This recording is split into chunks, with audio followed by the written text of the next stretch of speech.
The Tao of Self-Confidence, episode 504. Welcome to the Tao of Self-Confidence, where I share stories of amazing women who have discovered their inner journey to self-confidence. Visit our website at thetaoofselfconfidence.com. Your inner journey to self-confidence awaits. Well, hello, friend. Welcome to the Tao of Self-Confidence, where I share stories of amazing women who have discovered their inner journey to self-confidence. I'm your host today, Sheena Yap Chan, and today I have a phenomenal lady on the show today. She is the founder of I.C Movement Project, and she'll elaborate more on what that is. And so without further ado, I'm going to introduce you to Ivy Chow. Ivy, how are you today? Maybe you can fill in a little bit more about yourself to our listeners. Hi, Sheena. Thank you so much for having me today. Well, my name is Ivy Chow, and I started this contemporary ballet company called I.C Movement Project. I did this so that I could be a female in the ballet field choreographing and also working on my own ballet company. There are not many female directors in the ballet field right now, too, let alone running their own company. And so it's been a long journey to get here. I didn't know I was going to do this, like if you asked me a decade ago that this is where I'd be, but I'm very happy that I've gotten here. I guess I'll start from the beginning. I was a professional ballet dancer and in a field that's primarily dominated by Caucasians. And I really didn't know how I actually fit in this field. And I went into dance education and I've been teaching for 12 years now, and now I'm currently running my own dance studio too called City Dance Pop. That's in Washington, D.C. And while doing this, I really wanted to learn more. So I went back and got my master's in dance at the George Washington University. And while doing my studies, I was really interested in trying to find I was interested in trying to find Asian choreographers initially. And in my research, I actually couldn't find any books really written about Asian choreographers. And from there, as I was looking for choreographers, I actually found that there was an overwhelming number of male choreographers versus females. Like there'd be all these books about George Balanchine, William Forsythe, Marius Petipa, and then there would be like one book about Twyla Tharp. And it was kind of strange to me. And so then I kind of went further into it and I looked into like who's choreographing today in this day and age. And in our ballet companies, in the United States ballet companies, I was doing this research in 2015. I saw that in our top 10 billing American ballet companies, there was 111 male choreographers that year compared to 13 female choreographers in all the 10 companies. And I just thought that was crazy. And then I went further to see like who's running these companies, and only one out of those 10 companies have a female who's still running the company, and that's Lourdes Lopez of Miami City Ballet. Otherwise, you have New York City Ballet, American Ballet Theater, San Francisco Ballet, all these huge companies that are run by males. And I thought that was so strange, since the field of ballet predominantly, as far as like the dancers go, are mostly made up of women, especially because of these classical ballets that are performed and they need all these females to fill their corps de ballets. And so I just thought that was very, very interesting and decided to just kind of dive deeper into that research.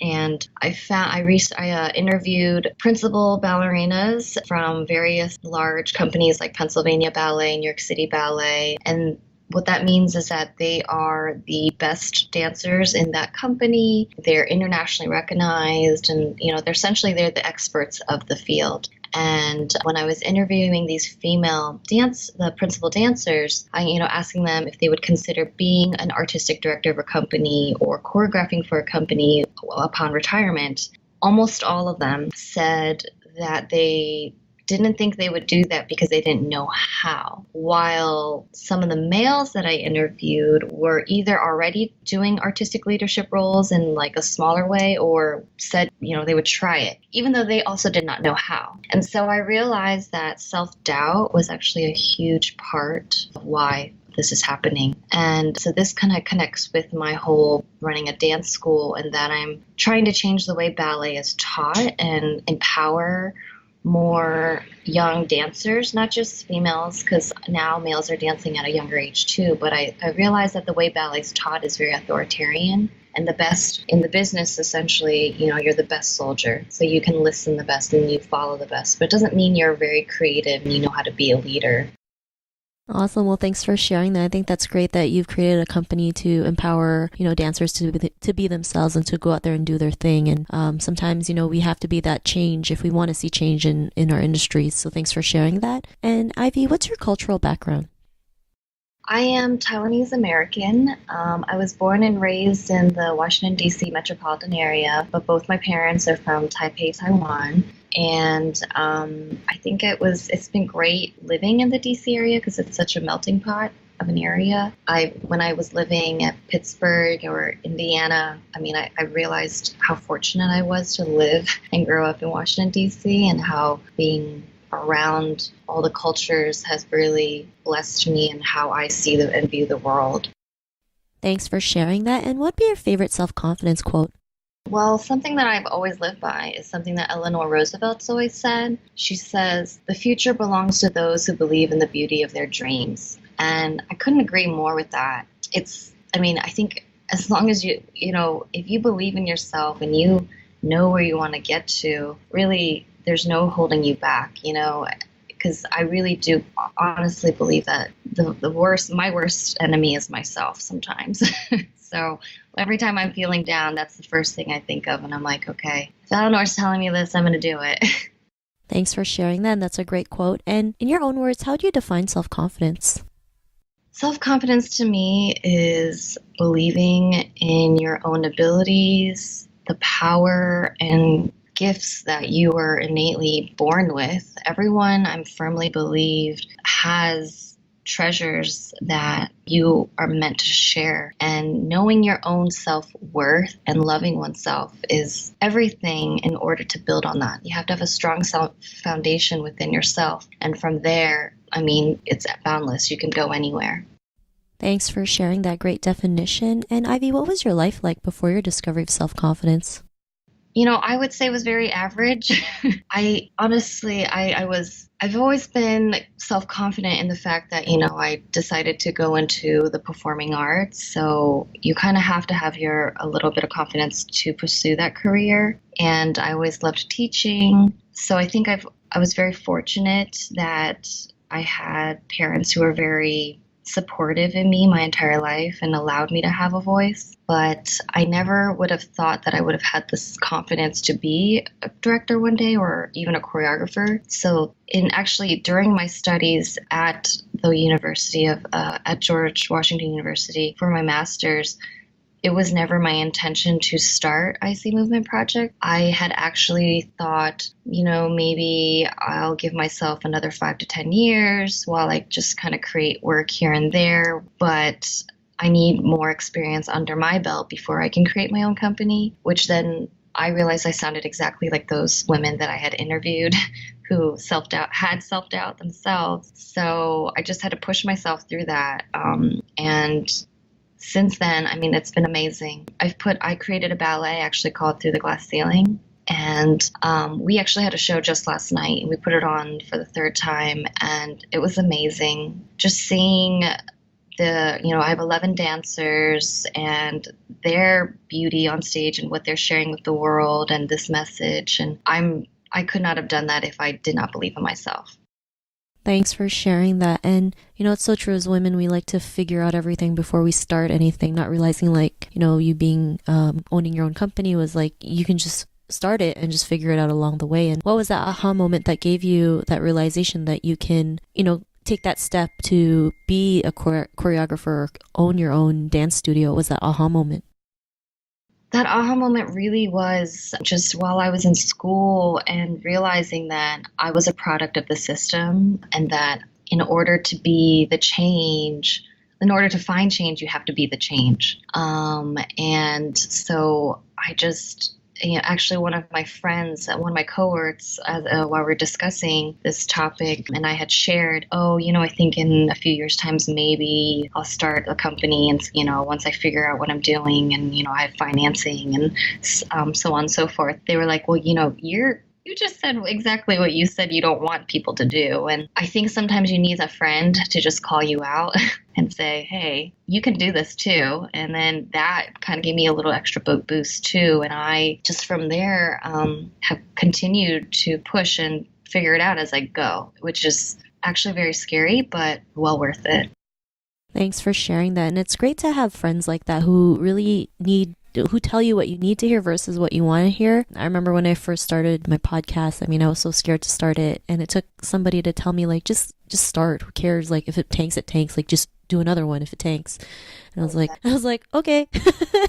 And I'm glad it didn't tank. So, yeah, sometimes it just takes one person to tell you, hey, stop it, slap you around silly and just tell you the truth. Like, you can do this. Just go ahead and take that first step. And, because of that realization, what's your life been like now? Well, since then, I've created my company, the I.C. Movement Project, and I created an original story ballet called Through the Glass Ceiling, which is a ballet about gender inequality and how men and women need to come together in order to achieve this equality, which I know is possible. And I did all this to face my own self-doubt and to champion a way through the dance ecosystem for other female ballet dancers to join the ranks of female choreographers and directors. And, I really did this to prove to myself that I'm capable of doing it. And, once you prove that to yourself, it also boosts your own self-confidence of like, okay, I can do this. Everything is going well. And it's really been amazing. And now I'm looking into collaborating and working on new projects, and I'm currently talking to actually two females, a Taiwanese-born pianist and a Taiwanese-born composer, one from New York, one actually here right now in DC, and we're trying to figure out how we can work together into creating whatever next. But I love collaboration. My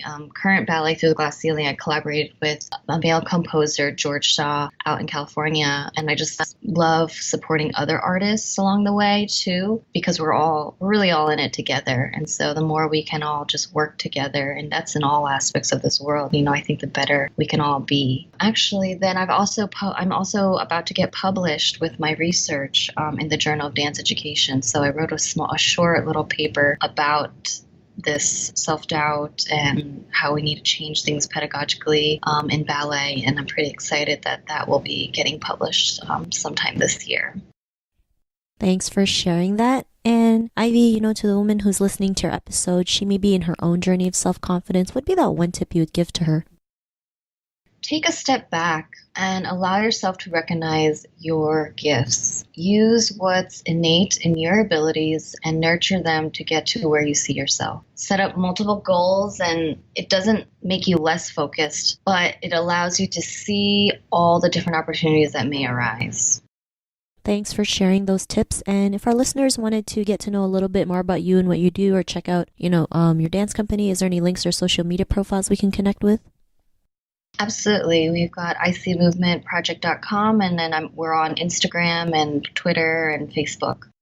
Thanks for sharing that. And to our listeners, if you want to connect with Ivy, you can also head on over to the selfconfidence.com and search for Ivy's name. Her show notes will pop up along with everything else that we talked about. And I just really want to thank Ivy today for taking the time to share her story and tips with us on self-confidence. So thank you so much, Ivy. You're welcome. It's been my pleasure. Not a problem. It was really great having you on. And to our listeners, be on the lookout for another new episode of another amazing woman's journey to self-confidence. And we'll talk to you soon. Bye for now. Thank you for tuning in to another amazing episode of the Tao of Self-Confidence. Please subscribe to the show on Apple Podcasts or Spotify to get your daily boost of confidence.